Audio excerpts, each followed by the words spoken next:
पावसाला सुरुवात होताच शेतकऱ्यांनी नव्या उमेदीने पेरणीच्या तयारीला सुरुवात केली आहे। तर दुसरीकडे पंतप्रधान मोदींनी किसान सन्मान योजनेच्या फाईलवर सही करत कारभाराला सुरुवात केली आहे। बळीराजानं मतपेटीतून व्यक्त केलेल्या नाराजीचा धसका घेत सरकारनं त्यांची मनधरणी करण्यासाठी पावलं उचलायला सुरुवात केली आहे। त्यामुळे यंदा तरी आसमानी आणि सुलतानी शेतकऱ्यांच्या बाबतीत अनुकूल दिसतात। पाहूया शेतकऱ्यांसाठी आनंदाच्या बातमीचा हा सविस्तर रिपोर्ट।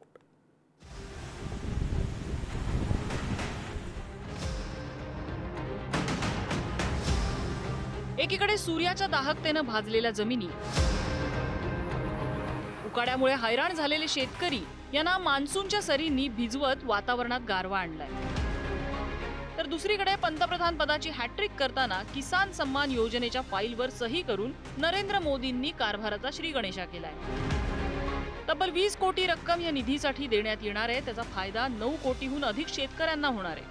भविष्यात शेतकऱ्यांसाठी अनेक योजना, ध्येय धोरणं याचे निर्णय तात्काळ व्हावेत या उद्देशाने कृषी, शेतकरी कल्याण आणि ग्रामीण विकास मंत्रालयाची जबाबदारी शिवराज सिंह यांच्यासारख्या दिग्गज नेत्यावर सोपवण्यात आली आहे। लोकसभा निवडणुकीआधी सरकारच्या चुकीच्या धोरणांचा फटका जगाचा पोशिंदा असलेल्या अन्नदात्या बळीराजाला बसला।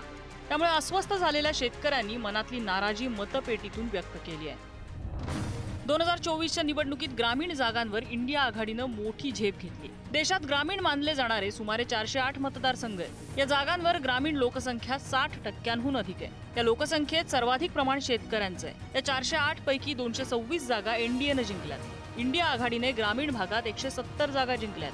ग्रामीण भागात इतर पक्षांनी 8 जागा जिंकलेल्या आहेत। 2019 मध्ये एनडीएचा स्ट्राईक रेट 68% होता। एनडीएचा स्ट्राईक रेट या निवडणुकीत 55% आलाय।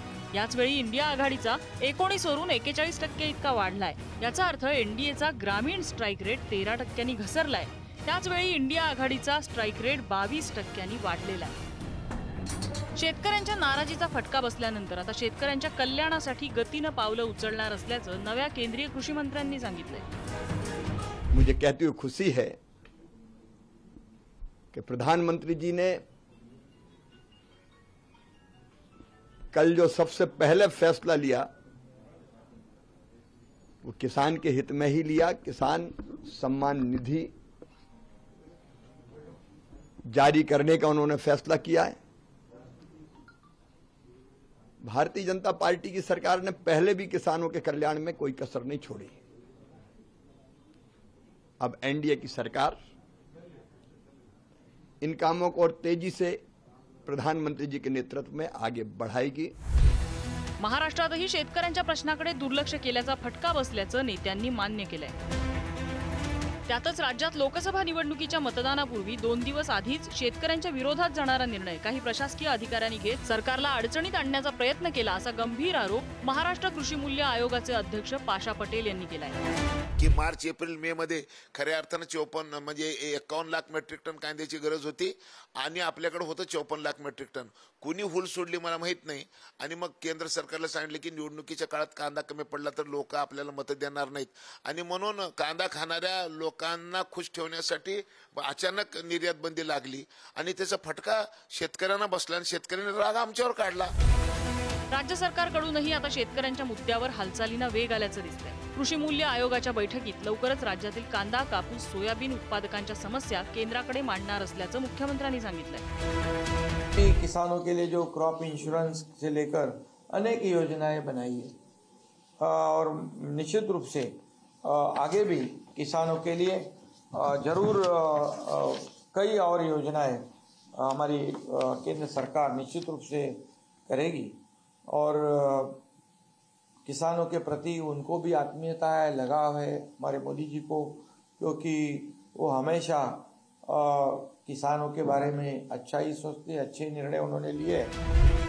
उपमुख्यमंत्री अजित पवार आणि कृषी मंत्री धनंजय मुंडे यांनीही बैठका घेत पाऊस, खतं, बी बियाण्यांचा आढावा घेतलाय।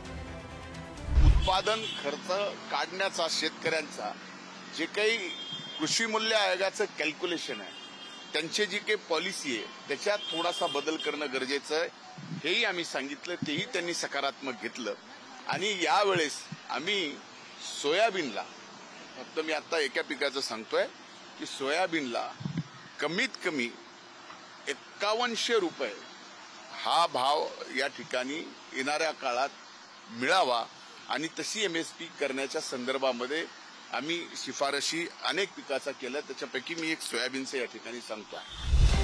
राज्यात आणि केंद्रात भाजपा आणि NDAला अपेक्षित यश न मिळाल्याने आता नव्यानं सत्ताधारी शेतकऱ्यांसाठी कामाला लागल्याचं दिसतंय.